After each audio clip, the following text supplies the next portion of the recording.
Hi, everybody. Can you hear me? Yes. Awesome.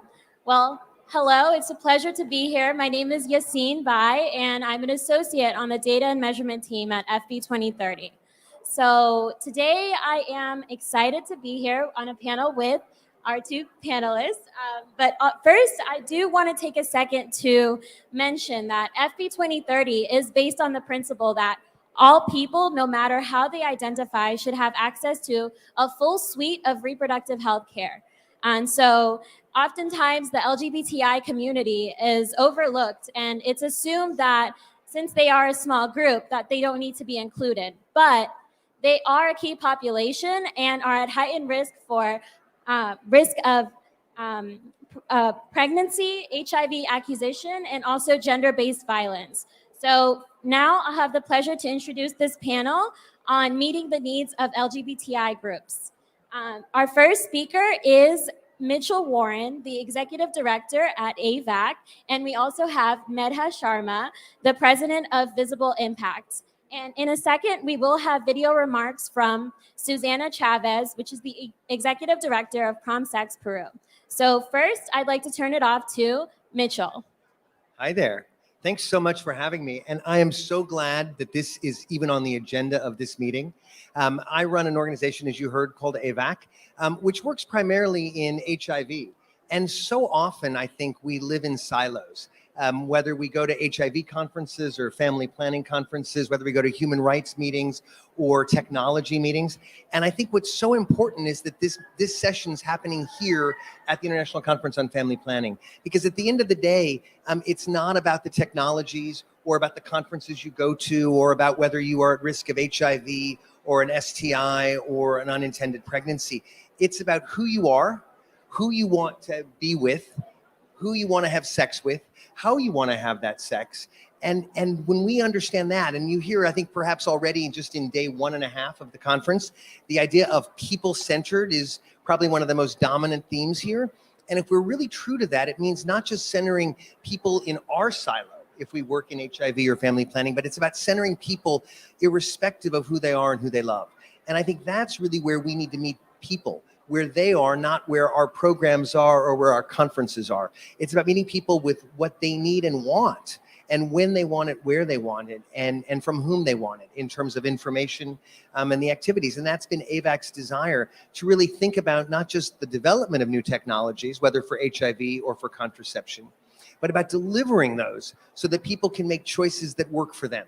And that's really what it's about, whether you are within the LGBTIQ community or not.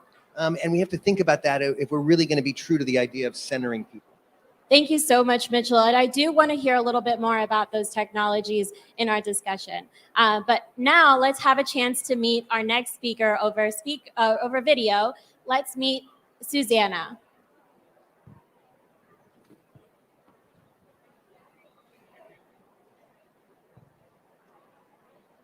Que tiene como propósito que todas las personas ejerzan sus derechos sexuales y reproductivos, y en especial el acceso a servicios de salud sexual y reproductiva sin ningún tipo de discriminación. El concepto que actualmente tenemos de la salud sexual y reproductiva nos permite abordar respuestas integrales a las distintas necesidades que tienen las personas, y en particular las mujeres y las poblaciones diversas. Sin embargo, este concepto, que aún no logra ser mayoritario, y en muchos de nuestros países se siguen brindando servicios dentro de un marco de la fragmentación y la verticalidad, encasillando a las personas LGTBI a problemas muy específicos como el VIH, negando así otras dimensiones o necesidades que tienen en su vida.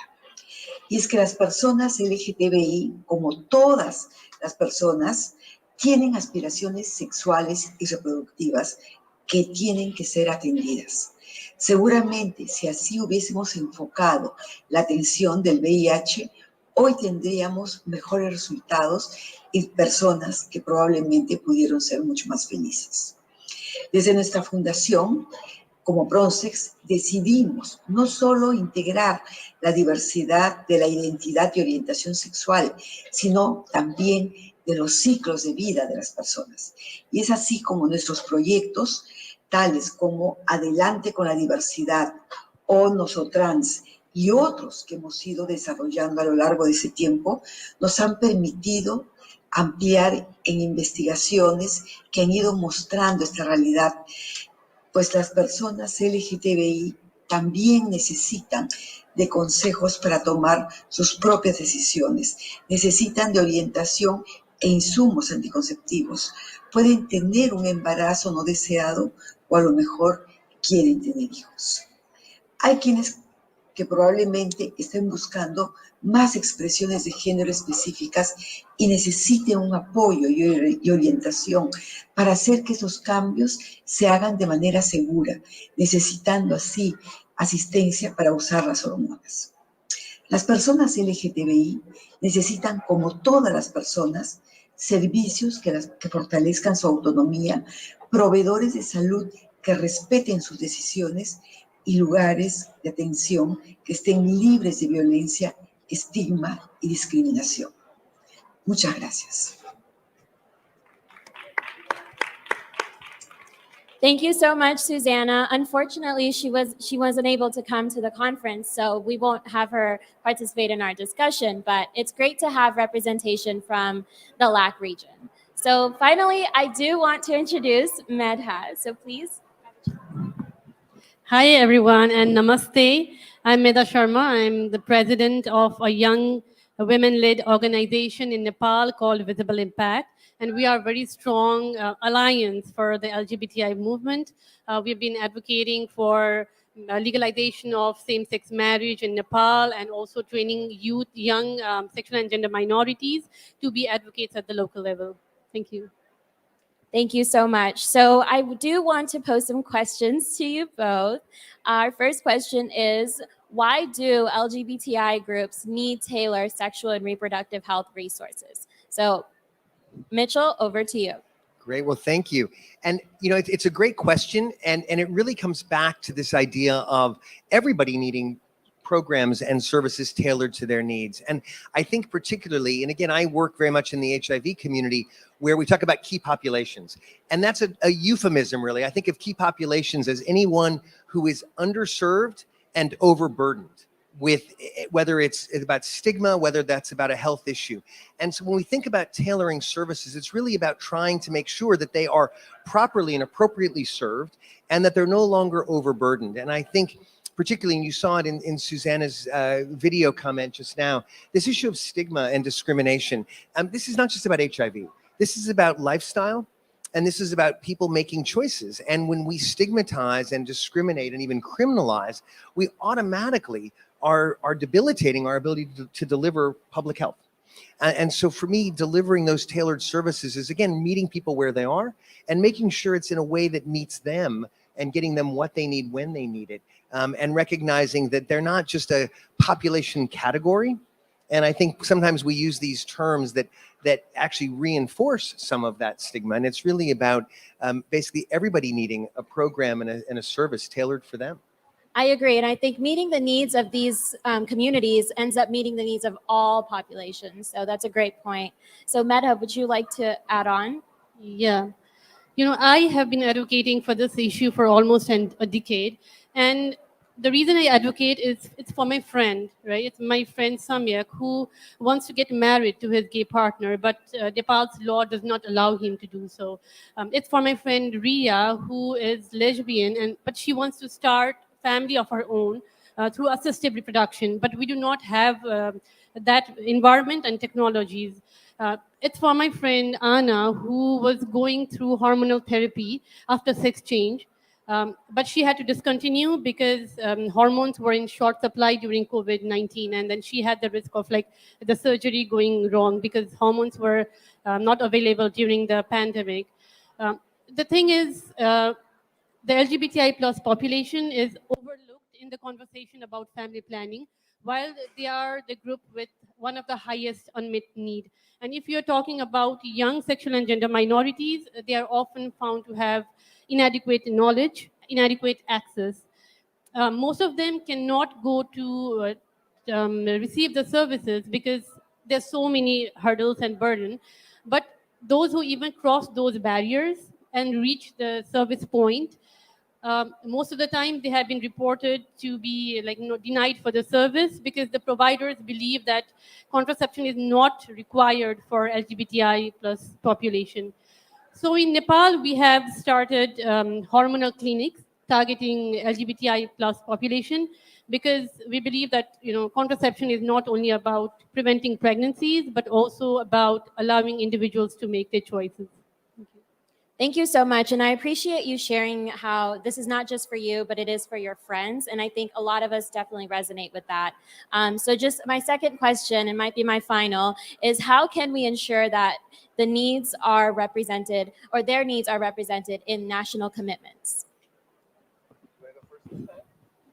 Yes. Go ahead. One strong recommendation I would like to borrow from one of my friend who shared in another session is the term family planning itself is kind of questionable when you're talking about LGBTI plus people, because the word family it's defined as between men and women, and then the family planning is a very broad term, but like the contraception part, it's more like anyways we need to redefine how do we define the family planning word itself. The another recommendation, another thing I would like to share is the LGBTI movement globally has come a long way. But right now, right now, what they need is stronger alliance. I think that's part is kind of missing. So I commit to support LGBTI through this stage, and I urge everyone present here to do the same as well and see the value in investing in that. Thank you. That was great. I'm sorry I asked her to go first, actually. Hard act to follow. I think I would add three things about what needs to happen at a national level. One is break the silos. I think very often, and picking up on what you said, LGBTI issues are not unique about LGBTI. They're about issues that cut across communities and all of those dynamics. And it's not about family planning. It's not about HIV. It's about all of that together. So break the silos. The second, and I'm so glad you're sharing this as someone who works in the data team at FP 2030, follow the data. This is not just a nice to have. This is about following the data of why this matters and why working with all communities, where they are, when they want to engage and how they want to engage is critical. And the third is doing it all with the rights-based approach. That we think a lot about commodities in family planning. We think about it in HIV. This is not about procuring products alone. This is about programs that are meeting the needs of people and fundamentally not only following the evidence, but being rights-based so that people are able to make decisions themselves in a self-care, empowered, dynamic way that's about the person, not about the product or even about the program. Yeah, thank you both so much for these great points. Honestly, I think the audience has appreciated. I certainly have appreciated learning from you and from Susanna. I do want to just quickly close here at this conversation and piggyback on, the fact that family planning programming should be rooted in human rights, and that people should not be discriminated against their gender or their partnerships. That should not be part of the reason that they are deciding on family planning methods and contraception. So thank you both for sticking to that. And also we encourage the audience members to keep this in mind when you are thinking about your own family planning programming. So thank you all for coming to this panel, and we appreciate it.